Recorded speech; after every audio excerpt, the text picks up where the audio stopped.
it on now. Okay, there you The Wonderful Wizards of Oz by go. Al Frank Baum. chapter Chapter 28. 23. 23. The Good Witch. The Good Witch Grants Dorothy's wish. Thank you, honey. Before they went to see Glinda, however, they were taken to a room of the castle where Dorothy washed her face and combed her hair, and the lion shook the dust out of his mane, and the scarecrow patted himself into his best shape, and the woodman... Hey, get out there. And the woodman... Where? Polished his tin and oiled his joints. Tigger. When they were all quite presentable, they followed the soldier girl into a big room where the witch Glinda sat upon a throne of rubies. She was both beautiful and young to their eyes. Her hair was a rich red in color and fell in flowing ringlets over her shoulders. Her dress was pure white, but her eyes were blue, and they looked kindly upon the little girl. "What can I do for you, my child?" she asked. Dorothy told the witch all her story, how the cyclone had brought her to the land of Oz, how she had found her companions, and of the wonderful adventures they had met with. "My greatest wish now," she added, "is to get back to Kansas, for Aunt Em will surely think something dreadful has happened to me, and that will make her put on mourning. And unless the crops are better this year than they were last, I am sure Uncle Henry cannot afford it." Glinda leaned forward and kissed the sweet, upturned face of the loving little girl. "Bless your dear heart," she said. "I am sure I can tell you of a way to get back to Kansas." Then she added, "But if I do, you must give me the golden cap." "Willingly," exclaimed Dorothy. "Indeed, it is of no use to me now, and when you have it, you can command the winged monkeys 3 times." "And I think I shall need their service just those 3 times," answered Glinda, smiling. Dorothy then gave her the golden cap, and the witch said to the Scarecrow, "What will you do when Dorothy has left us?" "I will return to the Emerald City," he replied, "for Oz has made me its ruler and the people like me. The only thing that worries me is how to cross the Hill of the Hammerheads.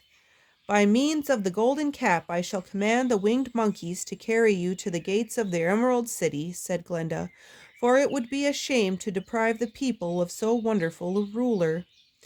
"Am I really wonderful?" asked the Scarecrow. "You are unusual," replied Glinda. Turning to the Tin Woodman, she asked, "What will become of you when Dorothy leaves this country?" He leaned on his axe and thought a moment. Then he said, "The Winkies were very kind to me, and wanted me to rule over them after the Wicked Witch died. I'm fond of the Winkies, and if I could get back again to the country of the West, I should like nothing better than to rule over them forever." "My second command to the winged monkeys," said Glinda, "will be that they carry you safely to the land of the Winkies. Your brains may not be so large to look at as those of the Scarecrow, but you are really brighter than he is. When you are all well polished, and I am sure you will rule the Winkies wisely and well."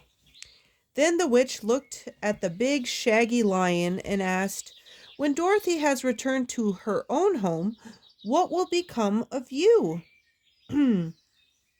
"Over the hill of the Hammerheads," he answered, "lies a grand old forest, and all the beasts that live there have made me their king. If I could only get back to this forest, I would pass my life very happily there." "My third command to the winged monkeys," said Glinda, "shall be to carry you to your forest. Then, having used up the powers of the golden cap, I shall give it to the king of the monkeys, that he and his band may thereafter be free for evermore." The Scarecrow and the Tin Woodman and the Lion now thanked the good witch earnestly for her kindness, and Dorothy exclaimed, "You are certainly as good as you are beautiful, but you have not yet told me how to get back to Kansas." "Your silver shoes will carry you over the desert," replied Glinda. "If you had known their power, you could have gone back to your Aunt Em the very first day you came into this country." "But then I should not have had my wonderful brains," cried the Scarecrow. "I might have passed my whole life in the farmer's cornfield." "And I should not have had my lovely heart," said the Tin Woodman. "I might have stood and rusted in the forest till the end of the world. And I should not have lived and I should have lived a coward forever," declared the Lion, "and no beast in all the forest would have had a good word to say to me."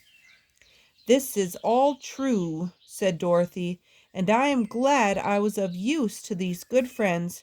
But now that each of them has had what he most desired, and each is happy in having a kingdom to rule beside, I think I should like to go back to Kansas."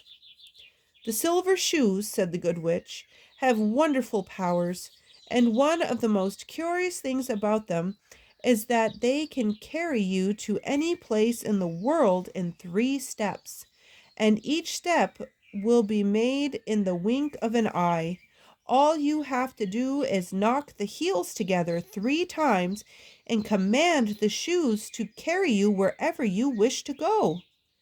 "If that is so," said the child joyfully, "I will ask them to carry me back to Kansas at once." She threw her arms around the Lion's neck and kissed him, patted his big head tenderly. Then she kissed the Tin Woodman, who was weeping in a way most dangerous to his joints. But she hugged the soft, stuffed body of the Scarecrow in her arms instead of kissing his painted face, and found she was crying herself at this sorrowful parting from her loving comrades. Glinda the Good stepped down from the ruby throne to give the little girl a kiss goodbye, and Dorothy thanked her for all the kindness she had shown to her friends and herself.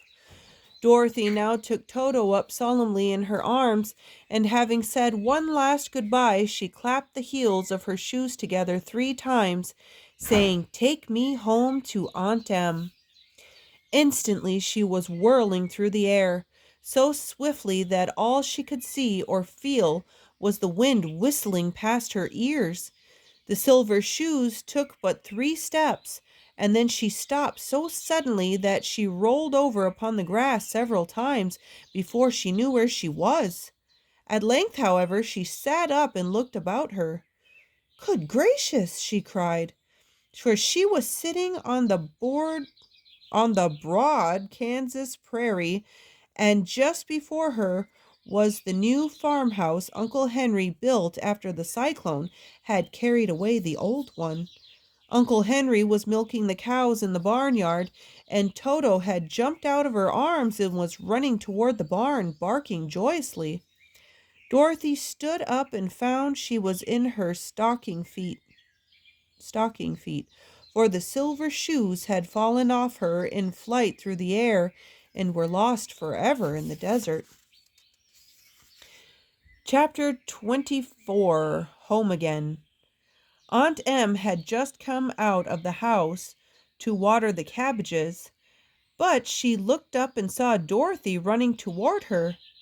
"My darling child!" she cried, folding the little girl in her arms and covering her face with kisses. "Where in the world did you come from?" "From the land of Oz," said Dorothy gravely, "and here is Toto too. And oh, Aunt Em, I'm so glad to be home again."